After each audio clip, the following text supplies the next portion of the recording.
Welcome to this short video outlining my trip to India with my friends at VMware on a Good Gigs trek.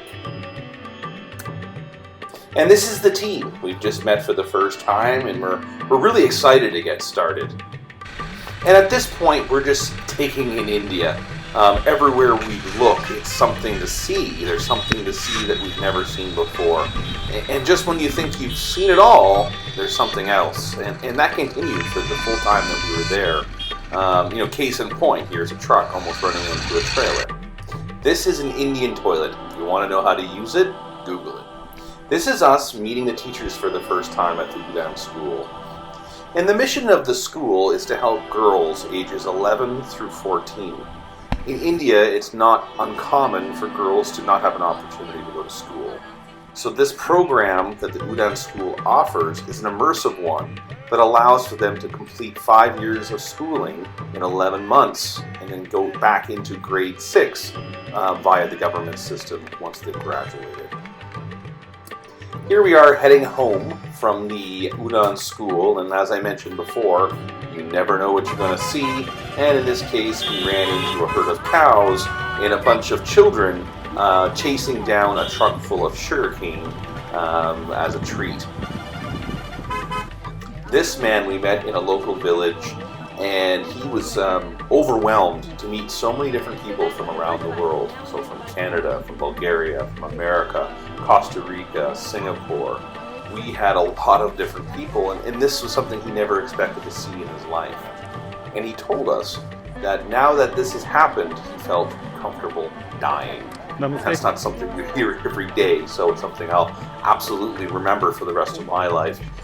The reason we're at this village is we're walking through understanding the culture of some of the students that would go to the Udaan school, and specifically we're meeting some graduates. And this is a house of one of the students that graduated through the Udaan system, and you'll see her in a few minutes. They welcomed us into their home, and you'll see that it's very open, and that actually all the homes are connected and only separated by a brick wall. They offered us some delicious chai too, which is fantastic. We had the honor to be a part of a town or village meeting, and here is Urmila-ji, who's the principal, talking to the village saying, don't save your money, your life savings, and put it towards your daughter's dowry. Instead, put it towards education, and that money will pay itself back multiple times over. It was interesting because not everyone agreed with this, so it was a very amazing and eye-opening experience to take in. Monkeys, monkeys everywhere at the school. There was hundreds of monkeys, which was cool. We got to get very close with them. This is another troop of girls coming to visit a computer lab that was set up within the school. We would see these girls come and go. They typically looked at me like I was a freak and would giggle and laugh, and that was always a lot of fun. Interesting thing that we learned is that they don't use signals in India. Instead, they use their horns to do everything on the road, whether you're passing or just signaling that you're going through. So the noise that comes from this, through the cities in particular, can be quite jarring. Even in the small villages like this, you hear a lot of horns as people are driving through the roads. Here we're entered into the city of Lucknow, and we're doing a cultural day and learning about the actual city. And one of the things we took part in was going into this building that was an old fortress that actually had 1,024 passageways with only one way out. And here's us walking through one of the passageways, and the only way you could get out was to actually pay a guide, which we did, otherwise you could be in there forever.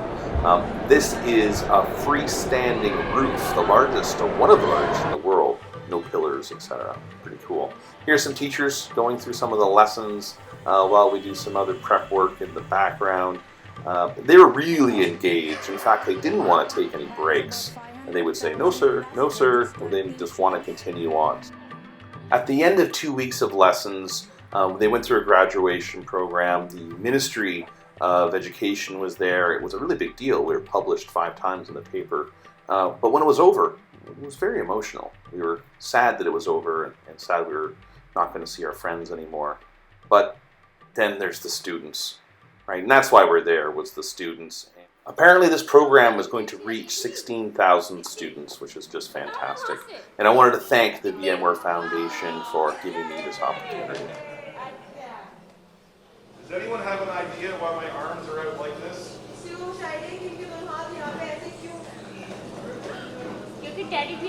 I like to hug. I'm a big hugger. I hug everybody.